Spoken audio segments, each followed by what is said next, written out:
gavome užsakymą ir mūsų užduotis atgaivinti šio sodo namelio išvaizdą.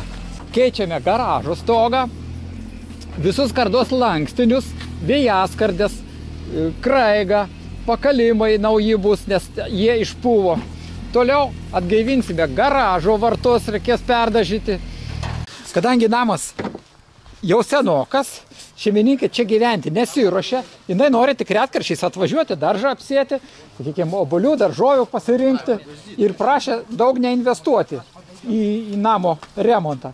Todėl štai šito rūsio stogelį uždengsim tik tai su skarda, uždėjom tiesiai ant skardos grebėstus, kadangi čia kondensato nebus, patalpa nešildoma, laikys čia daug metų taip. Toliau padarysime stogelį, sumontuosime iš polikarbonado naują, kad ant galvos nelytų einant. Taip, šitas pakalimas sutvarkysim, nes čia jau nubirėjęs stipriai. Ir apskardinsim. Nes ten jau pradėjom skardinti tam gale. Štai, čia uždėjom skardas. Dar čia uždėsim ir ten toliau aplink namą visur. Ir pakalimus atnaujinsim. Taip pat čia irgi jau atnaujinom. Sudėjom naują lataką. Dar lietvamzdį nuvesim. Duris teks padažyti atnaujinti, nes gadina visą išvaizdą surūdijusius. Bet situacija su gegne, štai kokia. Viena gegnė supuvusi, čia daug metų buvo prabėgimas. Taigi, gegnė išpuvusi visa, štai kas čia dedasi. Štai, siaubinga. Pakelsim stogelį, paremsim, šitą gegnę pakeisim, sustiprinsim, taip pat ir murlotas išpuvęs, štai, visas murlotas išpuvęs.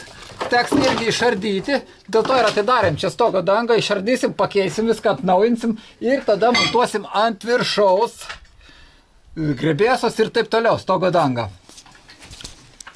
Dar teks pakeisti ir keletą grebėstų, taip pat jie buvo supuvę, nes ten stogo danga buvo kiaura keliose vietose ir daug metų bėgo vanduo. Dabar stogo situacija iš viršaus. Čia aliuminė stogo danga buvusi, bet jinai nekokybiškai sumontuota buvo. Tiesiog, ir jau atitarnavo. Štai kokios skylės prapuvusios. Taip, kad ir aliuminė, bet neilgai tarnauja. Perkalta su vinimis neprofesionaliai. Čia visur skylės. Todėl iš metų į metus bėgo ir bėgo. Šitą fanerą baigia atsilupinėti nuo drėgmės. Apskardinsim. Apskardinsim taip pat šonus. Dabar sutvirtinam staktą, kad geriau darinėtųsi. Jeigu reikės, šiek tiek paobliuosim, pamažinsim, įdėsim naują spyną ir duris bus atnaujintas. Mūsų užduotis šiame objekte dar apskardinti kaminą, nes čia matosi irgi senai nebuvo padarytas iki galo, taip ir stovėjo daug metų. Uždėsim kamino kepurę, pakeisim šiferio lapus, kurie yra sutrukinėję, sulūžę. Taip pat liūdna situacija ir su pakalimais. O pakalimai štai kokie. Čia nebuvo skardų uždėta, o mediena štai kaip išpuvo. Visą šitą lupsim lauk, dėsim naujas lentas, po to dar apskardinsim. 35 metai, bet jeigu tas pakalimas būtų buvęs padarytas su skarda, tai po šią dieną būtų laikęs. Dabar, kaip anksčiau darydavo, šoninė lenta viena ir iš viršaus lenta kaldavosi. O lentos, jos greitai 10-15 metų, jos po to reikia arba dažyti dažnai, arba keisti. Taigi, štai kas dedasi iš lentų. Krenta visiškai. Uždėsim naujas ir apskardinsim ir bus ilgam. O tas šiferis, sakykim, 35 metai pratarnaus ir dar kokį 10-15 metų, o po to jau pasitaupys pinigų ir pasikeis naują stogo dangą. Stogo šiferio lakštai nėra labai blogo stovio, bet vienas kitas yra patrupėjęs, todėl teks ir juos pakeisti. Manau, per visą stogą čia jau gali būti kokie 4-5 lapai. Padažim lentas, kaip ir kalbėjom, su antracitinė spalva. Čia pakalimui bus. Atsivežėm skardą, štai tokią gražią, naują cinkuotą, atrodys labai gražiai. Daromės, turim skardos lankstymo stakles, daromės lankstymus. Čia bus latakui lašinės į lataką. Toliau reikalai mūsų. Medieną esam atsivežę taip pat. Aišku, mes jos atsivežėm štai čia daugiau. kas liks vešimės atgal, kitam objektui naudosim. Taip, pastolius turim pasistatę, štai. Pakeitėm gegnę supūvusią, kur buvo, murlėtą taip pat pakeitėm. Dabar grebėstus keičiam, kuris supūvė tenai buvo. Nemažai žalos čia lietus buvo pridaręs. Štai vaizdelis iš tos pusės, kaip atrodo. Dabar jau mes užsidengiam difuzinę plevelę, išilginius grebėstus, skersinius grebėstus. Pradedam montuoti po truputį, išsilyginam stogo plokštumą. Sumontavom jau lataką, pradedam montuoti pirmąjį grebėstą, išsilyginsim pagal siūlą, po to statysim dar vieną grebėstą ten toliau ir plokštumą išlyginsim. Nesvarbu, garažas, ne garažas, koks statinys, bet stogo plokštuma visada turi būti išlyginta. Jeigu stogo plokštuma bus neišlyginta ir taip sumontuoti stogo dangą, jinai bus deformuosis, bus išsibongavusi, atrodys kaip senas stogas. Pradedam dabar grebėstų montavimą ir iškart lyginamės stogo plokštumą. Kadangi mūsų stogas nėra labai didelis, aišku, kai dengiame didelius stogus, tai mes išsitampom siūlus per visą plokštumą. Šiuo atveju mes išsilyginom pirmąjį grebėstą pagal siūlą ir štai aukščiausiai vietą, kuri grebėstą pagal siūlą. Pasižiūrėjom, kad nebūtų propelerio va taip va. Ir tiesiog pasidarėm štai tokias liniuotės, iš lentos. Lygias lentas atsipjojam ir dedam. Jungiam prie pirmojo grebėsto ir prie paskutinio. Ir čia toliau su tokiom plokštelėm išlyginam. Dažniausiai pirmasis grebėstas būna montuojamas pagal gulščiuką vertikaliai. Mes pirmąjį grebėstą patraukiam šiek tiek į priekį, pastojam taip. Tada atsiranda galimybė stogo dangą pastumti tolyn ir kai būna stiprus lietus, nepramuša srauto už latako. Tuoj pademonstruosiu, kaip tai atrodo. Dažniausiai, kai stogo danga būna per toli iškišta už pirmojo grebėsto, esant dideliam lietui, vandens srautas bėga už latako.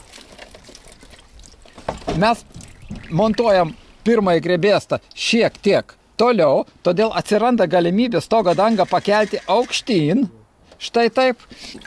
Ir per stiprų lietų vanduo patenka, visas subėga į lataką, nebūna permušimų. Dar svarbu, kad difuzinė plėvelė taip pat nebūtų per ilga ir negultų į lataką, nes tada jin drėksta šlampa, kapiliarinis efektas patraukia, jinai tose vietose sudrėksta ir pradeda irti. Daug anksčiau per 10-15 metų išeina draiskalais tose vietose. Štai išardėme lašelinės, laštakis, kaip kas vadina. Dabar čia matome akivaizdžiai, kokios pasekmės, kai būna difuzinė plėvelė įleista į lataką ir jinai pastoviai mirksta vandenyje, kapiliarinis efektas, vanduo patraukia aukščiau ir štai kaip jinai sudrisko, kokie draiskalai liko per 15 metų. Stogo plokštumą jau išsilyginome, dabar dar papildomai perkalame grebėstus vinimis ir bus paruošta dengti stogo dangą. Prieš montuojant stogo dangą visada išsivalome difuzinę plėvelę. Geriausiai nusipūsti su tokiu putikliu.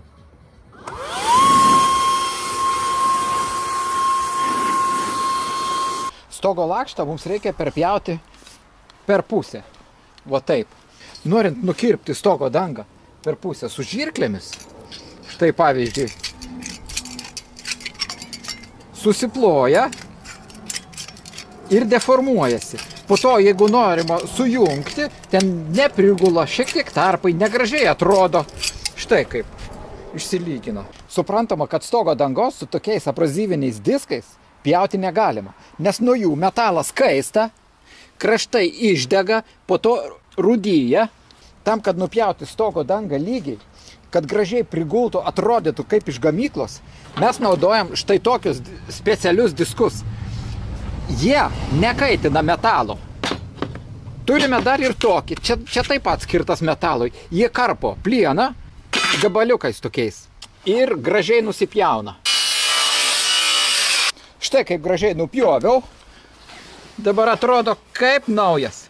Dar vienas dalykas. Norint pjauti su tokiais diskais, štai, kampinis šlifuoklis turi turėti greičio reguliavimą apsukų. Nes jeigu su paprastu kampiniu šlifuokliu pats diskas sudega nuo per didelių apsukų, užkaista. stogo kraštus. Štai atlenkiam. Padarome tokį barjerą. Nes čia, kai bus šitą saloje, uždėta šitaip. Kai stiprus šoninis lietus su vėju pamuš vandenį po šitą skardą, čia bus toks barjeras ir neperšoks ant difuzinės plėvelės, nepateks. Nu, o šiandien uždėjom vėjaskardę, sumontavom iš karto, vaizdas jau keičiasi, gražėja. Taip pat baigėsi vieno rulono skardos sunaudojom, nupirkau dar vieną naują, nes kraigo dar darysim, todėl ir dar kai kurių detalių.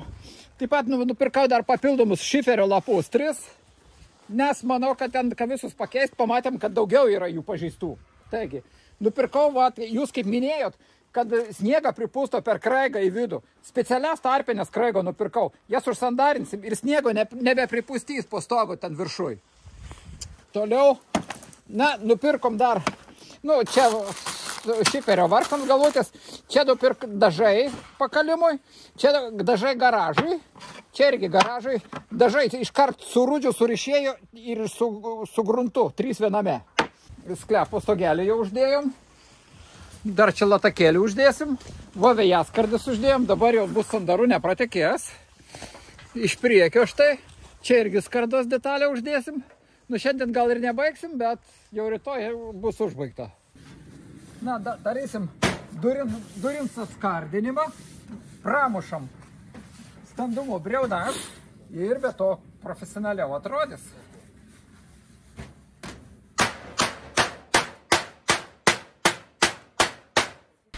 Pasidarėm prilipimus, tokius liptelius prie kamino, kad būtų normaliai dirbti prie įmai, kad būtų patogesnis darbas, geresnė kokybė darbų. Priekinė detalė pasikiša po kraigu, padarysim naują kraigą. Čia pat geriausias montavimas, kai kaminas yra stogo viršuje ir galima pakišti priekinę detalę po kraigu. Čia yra sandariausias variantas. Taigi visada darome per 2 bangas, visada, nes jeigu vėjas permuštų per vieną, antrą bangą apsaugos.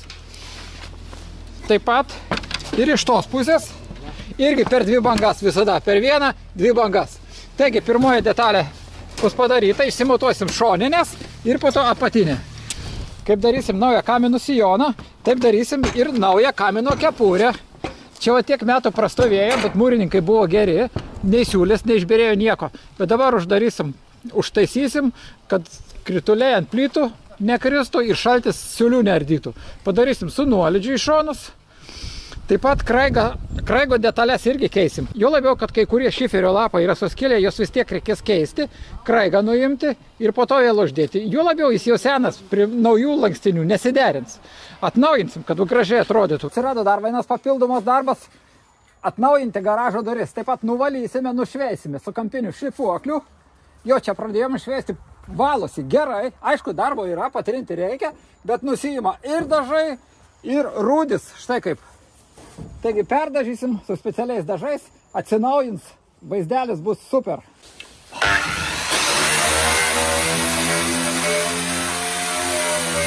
Vieną kartą jau perdažėm, dabar dar aišku yra čia tokių bet čia pirmas kartas. Po to dar rytoj perdažysim antrą kartą, bus gražiai lygiai viskas vienoda.